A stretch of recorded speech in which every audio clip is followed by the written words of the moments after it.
이름으로 기도드리옵나이다. 아멘. 하나님의 말씀 출애굽기 20장 1절에서 3절 말씀입니다.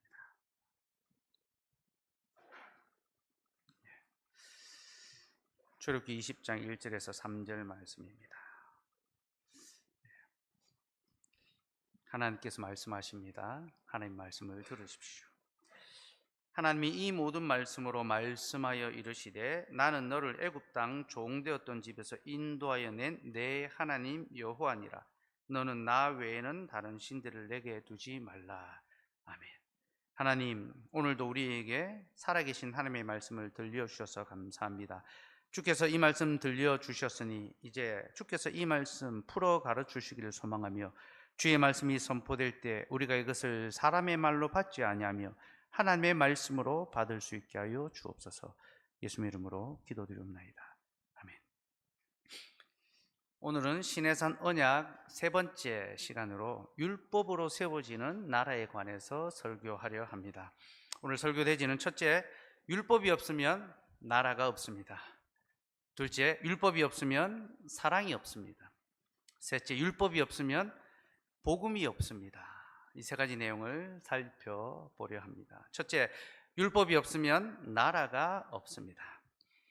출애굽기 19장에서 하나님은 이스라엘 백성들을 왕같은 제사장들의 나라로 불러주셨습니다. 그리고 언약이 시작되죠. 그리고 20장에서 하나님이 그들에게 율법을 선포하십니다. 오늘은 1절에서 3절 말씀만 읽었는데요, 17절까지 우리가 잘 아는 십계명의 말씀이 나오고요, 그 뒤로 23장까지 율법의 세부 조항이 나옵니다. 곧 십계명이 선포되고, 십계명 일종의 헌법입니다. 그리고 율법이 헌법의 세부 사항으로 여러 율법의 조항들이 나옵니다. 그러니까 헌법을 해석하는 민법, 상법, 형법, 여러 이제 시민법들이 이제 나옵니다. 그렇게 20장, 21장, 22장, 23장까지 율법의 내용이 나오고요. 그리고 24장에 이르면 하나님이 이스라엘 백성과 언약을 체결하십니다. 그렇게 출애굽기 19장부터 24장까지는요, 하나님과 이스라엘 백성 사이의 언약 체결식에 관한 내용이 나오는데, 우리는 여기서 율법의 분량이 굉장히 많다라는 것을 주목해야 합니다. 여러분, 무려 4장이 율법에 관한 말씀입니다. 언약 체결식이 예배라고 보면요, 그 중에 대부분의 시간이 하나님이 율법을 선포하는 데 사용하고 계십니다. 그러니까 예배 때 설교의 시간이 길어야 되는 게 당연하죠. 제가 지난주에 우리 오후에 나눴죠. 하나님의 설교에 특별한 권한과 또 그 권위를 부여하셨다. 그래서 우리는 설교의 시간을 함부로 제단해서는 안 되고 그 권위를 인정해야 된다. 그렇게 우리가 말씀을 나누는데, 어쨌든 하나님께서는 율법에 대해서 굉장히 길게 말씀하십니다. 그러면 왜 하나님은 율법에 대해서 이렇게 많이 이야기하실까요? 이것을 통해 하나님이 보여주는 것이 무엇일까요? 하나님이 그만큼 무섭고 엄하다는 것. 율법 안 지키면 우리가 끝장나는구나. 하나님 무서운 분이구나. 하나님의 무섭고 또 그 엄함을 보여주시기 위하여 율법을 강조하실까요? 그럼 그렇지 않습니다. 하나님이 율법을 강조하시는 것은요, 이 율법이 바로 하나님이 세우시기를 원하는 제사장 나라의 청사진을 우리에게 보여주기 때문입니다. 곧 이스라엘 백성들을 제사장 나라가 되게 하시겠다 하셨는데, 율법이 바로 그 나라가 어떤 나라인지를 우리에게 보여준다라는 것입니다.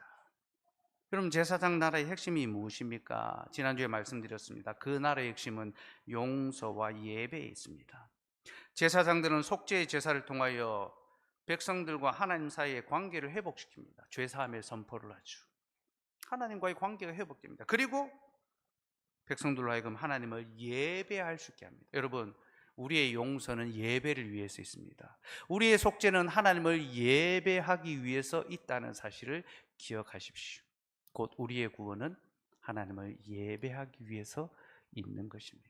이것이 제사장의 사역인데요, 하나님이 이스라엘 백성들을 제사장들의 나라가 되게 하시겠다 하셨습니다. 곧 이스라엘이 온 열방을 향하여 하나님의 죄사함의 복음을 선포하는 나라가 될 것이며, 그로 말미암아 온 열방이 하나님을 예배하게 될 것이다. 이것이 바로 하나님이 이스라엘을 통하여 세우고 싶었던 제사장 나라의 모습입니다.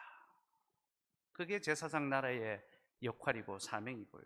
그리고 율법은 그 제사장 나라가 어떻게 세워져 가는지에 관한 지식을 우리에게 가르쳐 줍니다. 여러분, 법이라는 것은요, 한 나라가 어떤 원리로 세워지는지를 보여주는 핵심 가치입니다. 그래서 법을 보면 그 나라가 추구하는 가치와 지향점이 무엇인지 선명히 드러납니다. 여러분, 우리나라의 헌법 제1조 잘 아시죠? 대한민국은 민주공화국이며 대한민국의 주권은 국민에게 있고 모든 권력은 국민으로부터 나온다. 헌법 1조입니다. 우리가 헌법 1조만 알죠, 그죠? 하이델베르크 유문답 1문답, 소개류문답 1문답. 우리는 1문답은 기가 막히게 잘 압니다, 그죠? 어쨌든 헌법 1조는요, 대한민국이 민주공화국, 민주주의 체제 그 가치를 지향하고 있다는 것을 드러내 보여줍니다. 여러분, 법은 그 나라가 어떤 나라고 무엇으로 세워진지를 보여줍니다. 여러분, 법이 나라를 세우는 원리라는 것을 기억하시기 바랍니다. 법이 중요합니다. 하나님께서 각각의 나라들마다 맞는 정치 제도, 권세자들을 세우십니다. 그러나 공통된 통치의 방식입니다. 법치입니다. 왕정이든 민주적이든 사회주의든 법치를 통하여 나라를 다스려야 그 나라가 바르게 세워져 갈 수 있습니다. 하나님의 율법을 통하여 바로 이것을 가르쳐줍니다. 내 나라는 세상 법이 아니라 나의 법으로 세워지는 나라다. 그래서 새로운 나라의 출범, 여러분, 출애굽이 이스라엘 백성들의 광복절이라면요, 시내산의 언약을 체결하는 것은 제헌절입니다. 법을 받는 거죠. 그래서 공식적으로 이제 나라가 출범하는 겁니다. 그 나라의 출범식에 율법을 주심으로 나의 나라는 이와 같다라고 나라의 어떤 설계도, 청사진을 쫙 브리핑해 주시는 겁니다.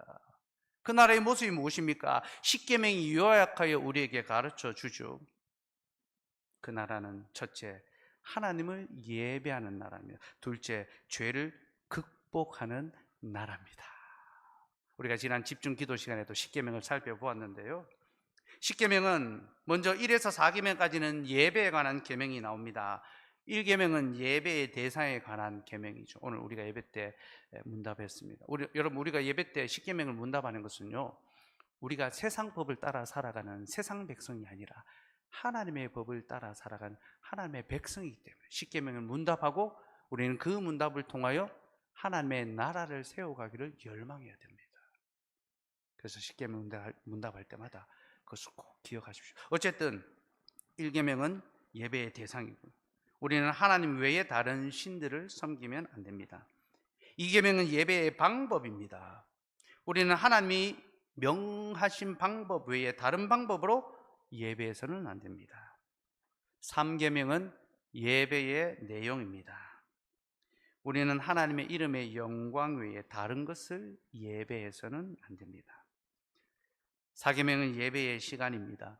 우리는 하나님이 정하신 시간에 하나님을 예배해야 합니다.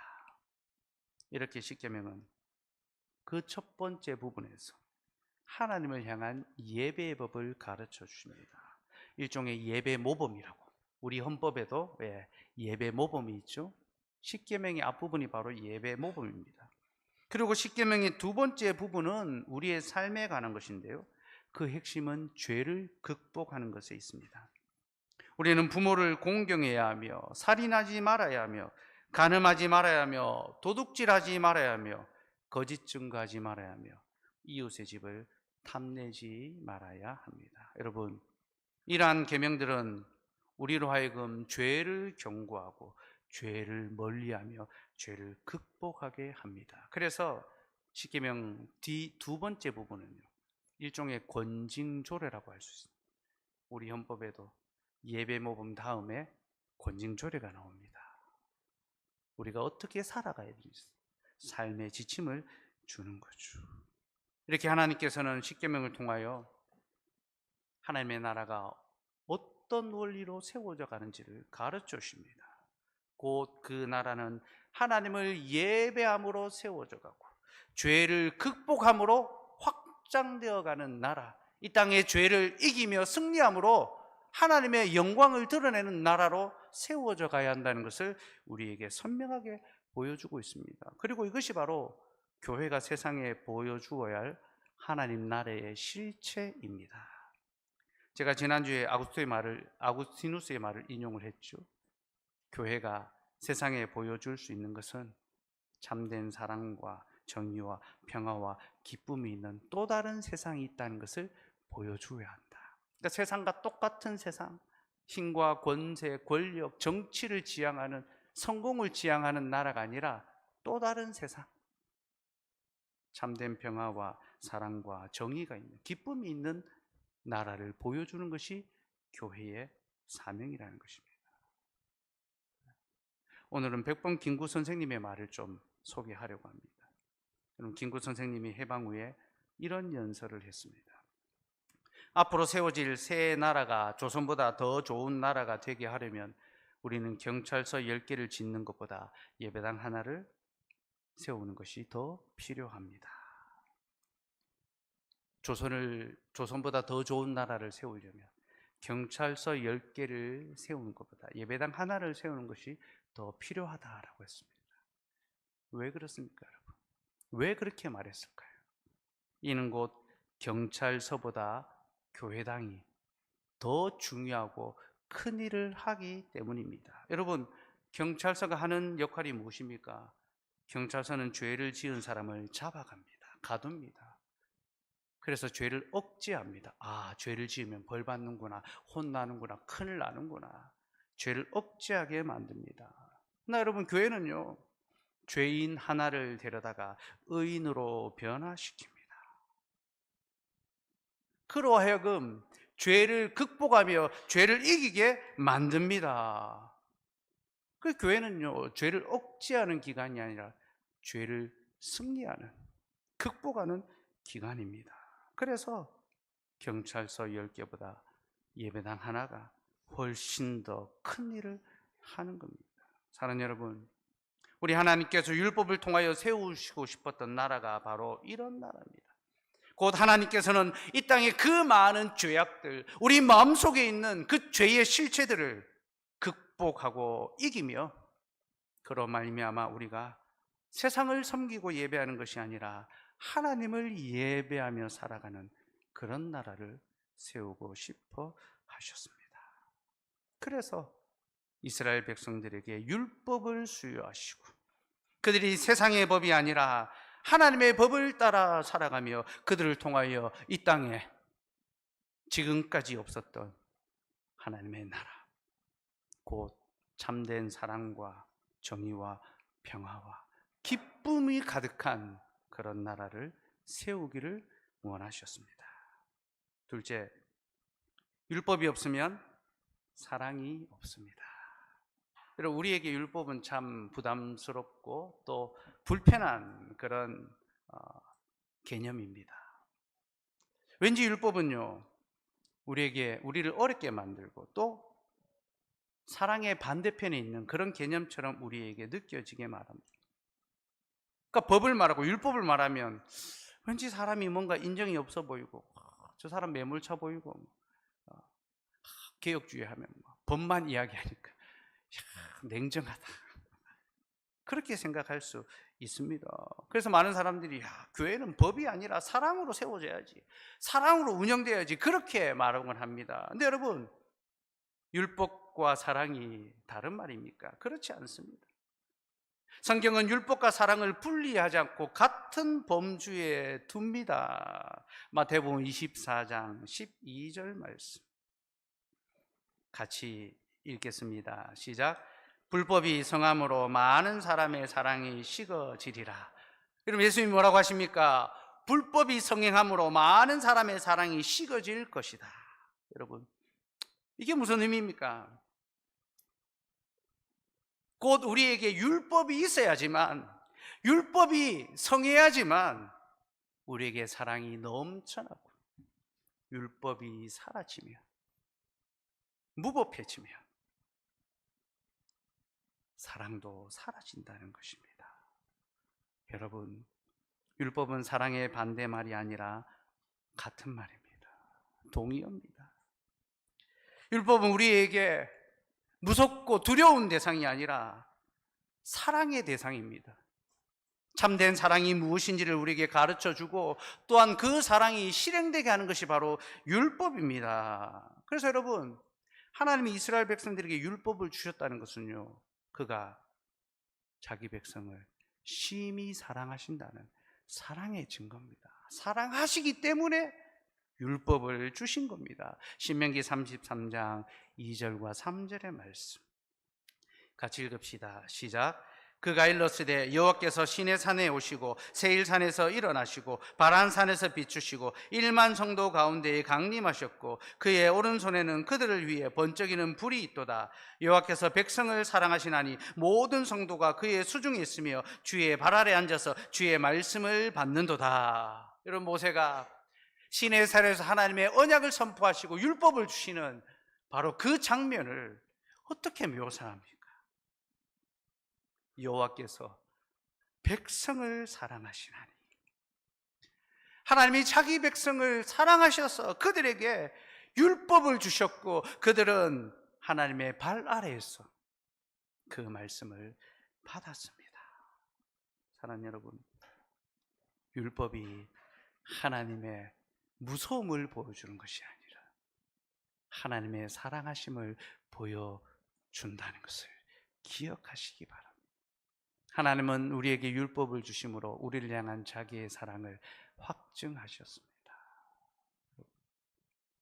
주중 성경 공부할 때 우리 함께 나눴죠. 하나님이 우리에게 말씀으로 찾아오신 것은요, 그분이 인격적인 분이라는 것을 보여주시기 위해서다. 전능하신 하나님, 창조주 하나님께서 번개와 천둥과 지진으로 찾아오지 않고 말씀으로 찾아오신 것은 그가 얼마나 인격적인 분이시며 우리를 사랑하신지를 나타내 보여주는 것. 그런 말씀으로 찾아오신 것, 율법으로 찾아오신 것이 무엇을 보여줍니까? 우리와 만나 교제하자는 거죠. 막대기 들고 찾아오는 것이 아니라 말씀을 들고 찾아오셨어요. 내가 너와 함께 교제하기를 원한다. 전능하신 창조주 하나님이 우리의 문 밖에 서서 우리의 문을 두드리고 계십니다. 음성으로 말씀하십니다. 여러분, 이 얼마나 은혜의 말씀입니까? 그가 점령군으로 오지 않으시고 그가 철거반으로 오지 않으시고 그가 말씀을 들고 찾아오셨어. 문을 열어라. 내가 너와 들어가 교제하고 사랑하기를 원한다 말씀하십니다. 사랑하는 여러분, 하나님께서는 율법을 통하여 우리와 관계하기를 원하시고 우리와 사랑을 나누기를 원하십니다. 그래서 여러분, 율법은요, 사랑의 반편입니다.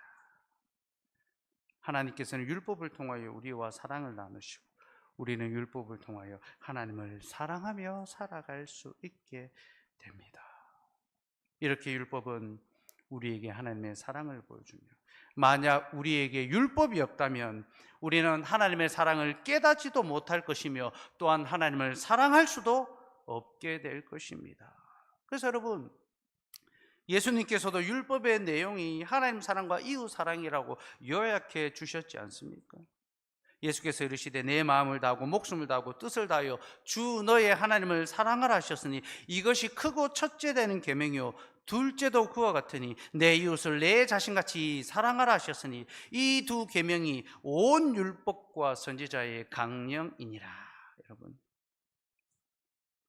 율법이 우리에게 보여주는 것은요, 하나님을 사랑하는 법과 이웃을 사랑하는 법, 바로 그것을 우리에게 선명하게 구체적으로, 율법의 조항이 왜 그렇게 많습니까? 하나님을 더 풍성히 사랑할 수 있도록, 우리의 이웃을 더 깊이 사랑할 수 있도록 바로 그것을 위하여 율법의 조항을 주셨고요, 모든 율법의 강령이 사랑에 있기 때문에 우리가 사랑할 때 우리는 비로소 율법을 완성하게 될 것입니다. 로마서 13장 10절 말씀 같이 읽겠습니다. 시작. 사랑은 이웃에게 악을 행하지 아니하나니 그러므로 사랑은 율법의 완성이니라. 여러분, 바울 사도는 사랑이 율법의 완성이라고 합니다. 무슨 말입니까? 우리가 사랑을 실천할 때에만 우리 안에서 비로소 율법이 완성된다는 것입니다.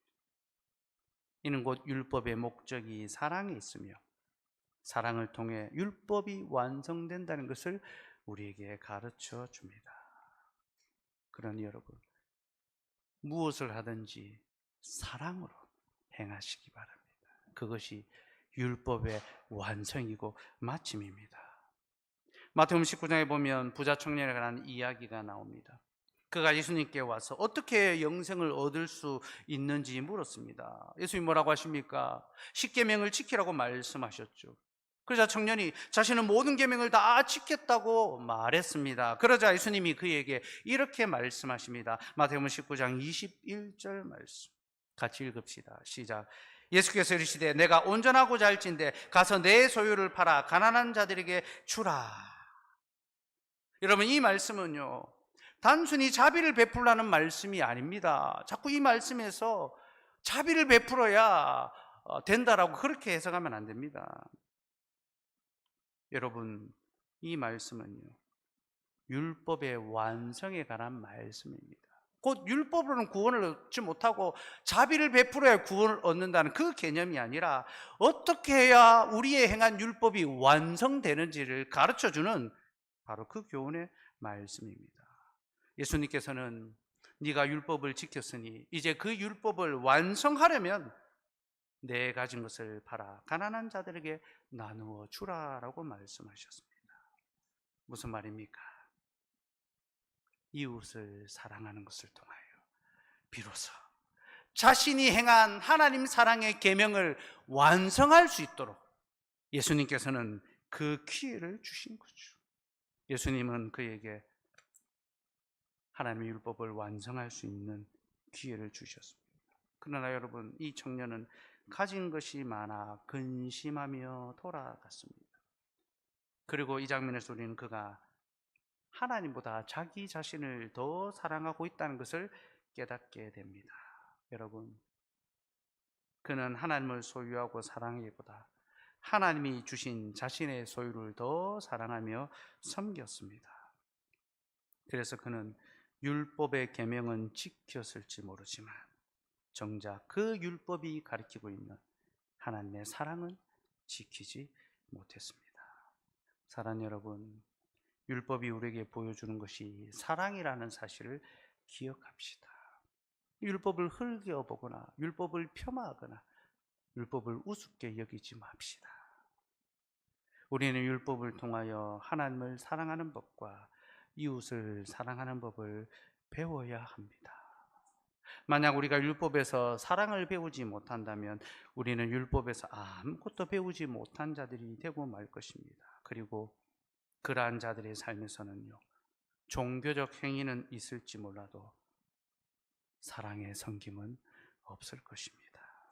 그러니 율법을 통하여 하나님의 사랑을 더욱 힘써 배우고 그 사랑의 계명으로 하나님과 이웃을 사랑하며 살아가도록 합시다. 제가 앞으로도 이제 10계명 안에 있는 율법에 있는 그 사랑의 약속들을 풍성하게 하나씩 하나씩 손을 꼽아가며 가르쳐 드리겠습니다.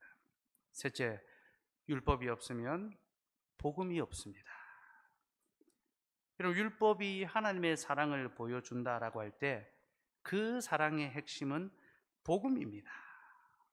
이는 곧 율법이 궁극적으로 우리에게 보여주는 것이 예수 그리스도의 구속의 사역이라는 겁니다. 복음은 그리스도의 구원이죠. 여러분, 모든 율법은 예수 그리스도의 구속의 사역을 가리키며 우리로 그리스도를 발견하게 합니다. 다시 부자 청년의 이야기를 한번 생각해 봅시다. 부자 청년은 하나님의 계명을 지키기에 힘썼는데요 결국 그는 실패했습니다. 이는 곧 그의 실패가 아니라 우리 모두의 실패입니다. 그는 정말로 힘써 계명을 지켰습니다. 그러나 사랑하는 일에 실패해서 율법을 완성하지 못했죠. 우리는 그만큼 성실하게 부지런히 열심히 주의 계명을 지키지 않는 자들입니다. 그래서 우리는 더욱더 많이 실패하고 넘어집니다. 우리는 부자 청년만도 못한 자들입니다. 그런데 여러분, 이 부자 청년의 이야기는 그의 실패로 끝나지 않습니다. 성경은 그의 실패로 이야기를 끝내는 것이 아니라 그 실패를 누가 대신 성취해 주시는지 바로 그것을 우리에게 가르쳐 줍니다. 고린도후서 8장 9절 말씀 같이 읽읍시다. 시작. 우리 주 예수 그리스도의 은혜를 너희가 알거니와 부유하신 이로써 너희를 위하여 가난하게 되심은 그의 가난함으로 말미암아 너희를 부유하게 하려 하심이라. 여러분, 우리 주 예수 그리스도는 부유하신 분이십니다. 그는 하늘과 땅의 모든 것을 가지셨고 그는 만유보다 더 크신 분이십니다. 그렇게 부유하신 분이 가난한 우리를 부유케 하기 위하여 가난해지셨습니다. 곧 자신의 전부를 팔아 가난한 우리에게 나누어 주신 것이죠. 그러니 여러분, 정말로 부자 청년이 누굽니까? 정말로 하나님의 율법을 성취하고 이루시는 분이 누구십니까? 그분은 바로 우리 주 예수 그리스도십니다. 예수 그리스도만이 참된 부자 청년이시며 예수 그리스도만이 진정한 율법의 성취자가 되십니다. 여러분, 이렇게 율법은요, 우리의 실패와 함께 예수 그리스도의 성취를 보여줍니다.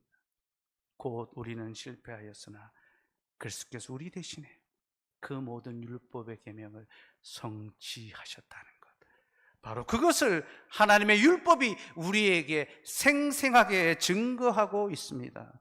마태복음 5장 17절 말씀 같이 읽읍시다. 시작. 내가 율법이나 선지자를 폐하러 온 줄로 생각하지 말라. 폐하러 온 것이 아니요 완전하게 하려 함이라. 우리 주님은 율법을 폐하러 오신 것이 아니라 완성하게, 완전하게 하기 위해서 오셨습니다. 그래서 그 뒤에 십경의 말씀을 새롭게 해석해 주십니다. 그 해석은 우리가 도저히 이룰 수 없는 내용들입니다. 여자를 보고 음욕을 품은 자마다 가늠한 자라 했죠. 형제를 보고 나가라는 자마다 살인한 자라 하셨습니다. 우리는 지킬 수 없습니다. 우리는 이룰 수 없습니다. 그러나 주님은 그 율법이 담고 있는 그 사랑이면 단순한 금지가 아닌 자기의 전부를 내어주는 그 사랑의 계명까지 이루심으로 율법의 완성이 되셨습니다. 여러분, 이것이 바로 율법이 보여주는 하나님의 복음의 약속입니다. 그래서 여러분, 구약의 율법이 없다면 신약의 예수 그리스도의 복음도 없다는 사실을 기억하시기 바랍니다. 그리스도는 구약의 율법의 성취고 완성이 되시고 그 율법의 저주를 친히 담당하심으로 율법의 마침이 되셨습니다. 그러므로 우리는 모든 율법 속에서 예수 그리스도의 비밀을, 복음의 비밀을 찾을 수 있어야 합니다. 여러분, 율법의 조항에 그리스도의 복음과 상관없는 말씀이 단 하나도 없습니다. 오늘은 한 가지만 예시로 맛보기로 보여드리겠습니다. 출애굽기 21장 32절 말씀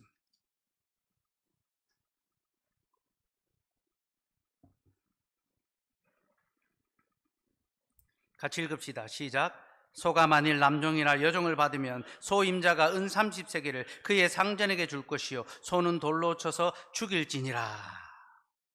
제가 몇 번 말씀드린 적이 있습니다. 율법의 조항 중에 소가, 사람을 떠받는 버릇이 있는 소가 있습니다. 이 소가 남종이나 여종을 받아 죽이면 소의 임자가 그 종의 주인에게 몸값으로 은 30세겔을 주어야 했습니다.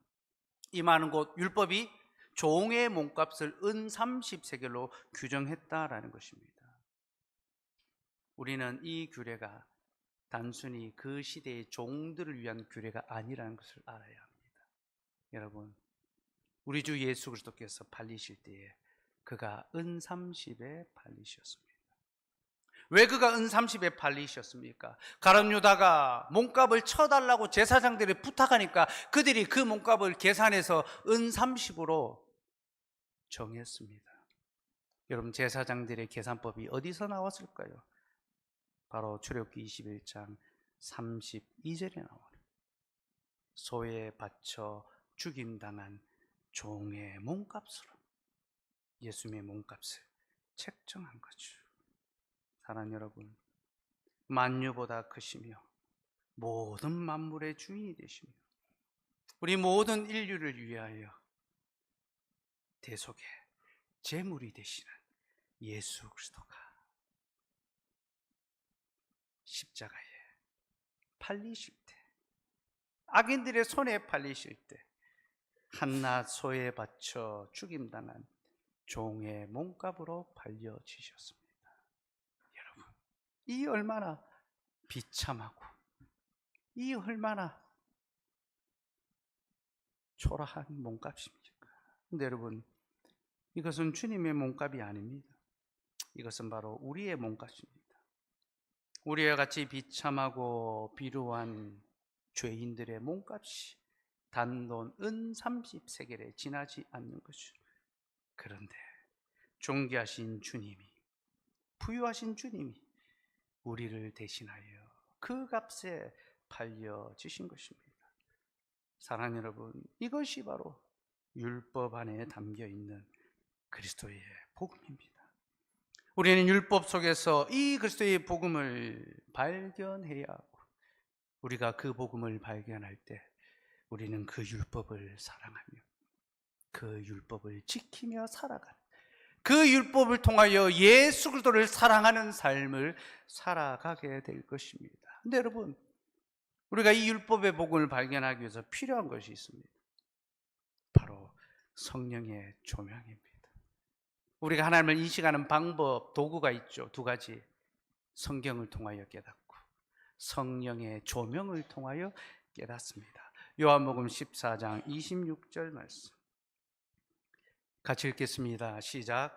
보혜사 곧 아버지께서 내 이름으로 보내실 성령, 그가 너희에게 모든 것을 가르치시고 내가 너희에게 말한 모든 것을 생각나게 하리라. 여러분, 성령 하나님이 오시면 그가 예수님의 말씀을 가르치시고 또 예수님의 모든 말씀이 생각나게 할 것이다 라고 하셨습니다. 무슨 뜻입니까? 율법의 완성이신 예수 그리스도를 우리에게 알려주시고 모든 율법에서 우리에게 예수 그리스도를 볼 수 있도록 우리의 눈을 열어주신다는 것입니다. 그래서 여러분, 성령 하나님의 가장 중요한 역사가 무엇인지 압니까? 성경을 우리가 자의적으로 해석하지 않으며 오직 그리스도 중심적으로 해석할 수 있도록 우리의 눈을 교정해 줍니다. 여러분, 성령을 힘입어서 하나님의 말씀을 들으시고 읽으십시오. 곧 그 말씀 속에서 내가 행해야 될 교훈을 찾기 이전에 그리스도께서 행하여 주신 그 구원의 복음을 먼저 발견하시고 찾아내시기 바랍니다. 우리는 성령을 따라 그리스도 중심적인 성경 해석을 해야 됩니다. 이것은 성경을 해석하는 여러 다양한 방법 중에 하나가 아니라 성령 하나님께서 그리스도의 말씀을 해석하시는 유일한 방법이라는 것을 우리는 믿어야 합니다. 저는 지금까지 그 성령 하나님을 힘입어 그리스도의 복음을 설교해 왔습니다. 그리고 앞으로도 계속 그렇게 그리스도를 설교해 갈 것입니다. 그러니 여러분, 매주일 여기서 우리를 위하여 선포되는 이 그리스도의 복음의 말씀을 들으시고 그 복음의 말씀 안에서 삼위 하나님과 인격적으로 교제하고 하나님을 사랑하며 성도를 사랑하며 이웃을 사랑하며 그 말씀에 순종함으로 거룩한 제사장들의 나라, 율법으로 세워져가는 하나님의 나라를 세워가도록 합시다. 그리고 여러분, 바로 이것을 위하여 우리에게 또다시 성령의 은혜가 필요합니다. 여러분, 우리가 율법을 안다고 해서 우리가 율법을 지킬 수 있는 것은 아닙니다. 율법은 우리에게 하나님의 사랑을 보여줍니다. 죄의 두려움을 가르쳐 줍니다. 그러나 그렇다고 해서 율법 자체가 우리에게 율법에 순종할 수 있는 힘을 주는 것은 아닙니다. 그것은 율법의 몫이 아니라 우리의 몫입니다. 순종은 율법이 하는 것이 아니라 우리가 해야 합니다. 그러면 우리가 율법에 순종할 수 있는 힘이 어디로부터 주어집니까? 여러분, 우리가 율법에 순종할 수 있는 유일한 힘은 오직 성령 하나님으로부터 말미암아 주어집니다. 빌립보서 2장 13절 말씀 같이 읽읍시다. 시작. 너희 안에서 행하시는 이는 하나님이시니 자기의 기쁘신 뜻을 위하여 너희에게 소원을 두고 행하게 하시나니. 사랑하는 여러분, 우리 안에 하나님의 뜻을 행하시는 이가 누구라고 합니까?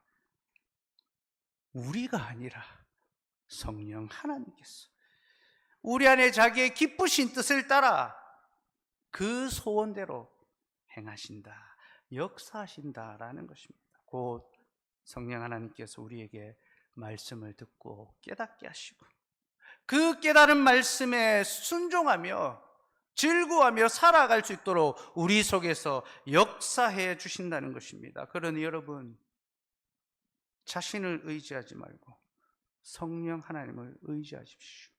우리의 결단이, 우리의 의지가 무엇을 행할 수 있습니까? 우리는 수없이 많이 결단하고 다짐을 새롭게 합니다. 그러나 여러분, 우리는 우리의 다짐을 단 한 번도 제대로 지킨 적이 없습니다. 목사인 저도 말씀의 다짐을 제대로 지켜본 적이 없습니다. 여러분, 제가 저의 모습을 돌아볼 때 얼마나 비참하고 얼마나 초라하고 하나님의 영광스러운 복음을 들고 이 자리에 서는 것이 얼마나 부끄러운지 모릅니다. 그러나 여러분, 저는 연약한 제 자신을 의지하는 것이 아니라 제 안에 하나님의 기쁘신 뜻을 따라 역사하시는 성령 하나님을 의지하여 이 자리에 서서 하나님의 복음을 전합니다.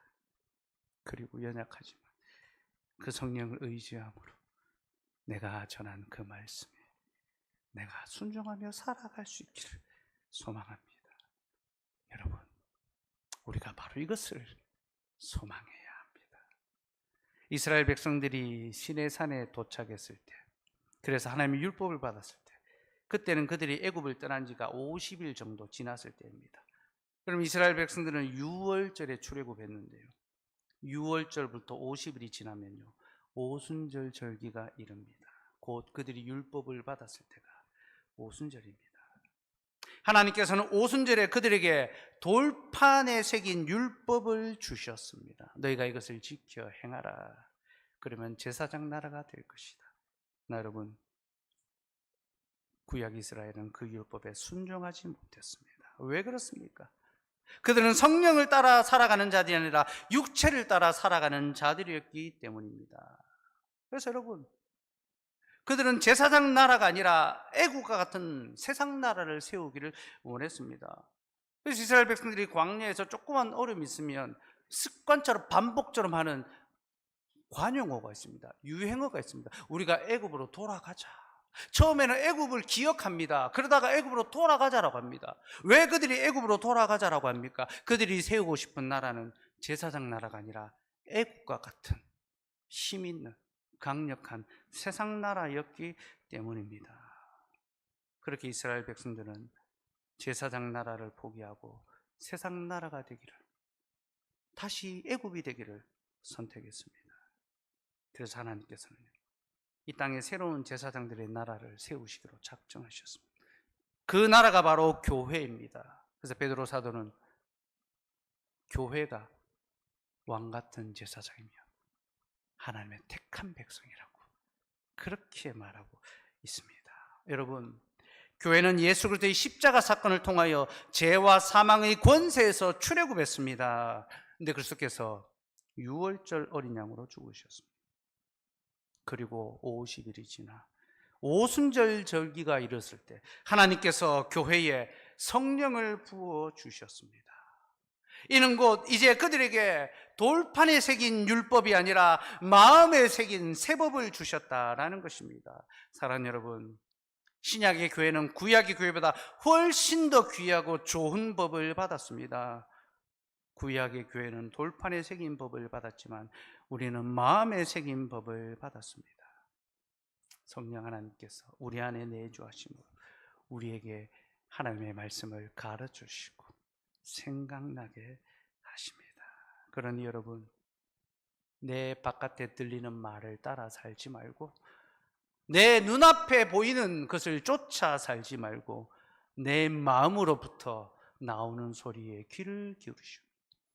성령 하나님께서 우리 마음속에 탄식함으로 하나님의 법을 외치고 있습니다. 가르치고 있습니다. 그 성령 하나님의 법을 따라 순종하며 헌신하며 살아가는 저와 여러분이 되기를 소망합니다. 우리가 그렇게 성령을 따라 하나님의 율법에 순종한다면 우리 가운데 하나님의 나라, 곧 제사장들의 나라가 세워질 것이며 그 나라는 죄를 극복하고 하나님을 예배하는 나라며 그 나라는 하나님의 사랑을 실천하며 그리스도의 복음이 선명하게 드러나는 나라가 될 것입니다. 여러분, 이것이 바로 오늘 우리가 받은 복음의 말씀이며 우리는 그 말씀으로 거룩한 제사장들의 나라가 세워져 가야 합니다. 그리고 그것을 통하여 온 땅에 하나님의 죄사함의 은혜와 하나님의 영광의 이름을 찬송하는 하나님의 영광 받으시는 그 놀라운 역사가 우리를 통하여 일어나기를 소망하며 우리 그렇게 주의 나라를 소망하며 제사장 나라를 소망하며 함께 주의 거룩한 교회로 지어져 가도록 합시다. 거룩하신 하나님,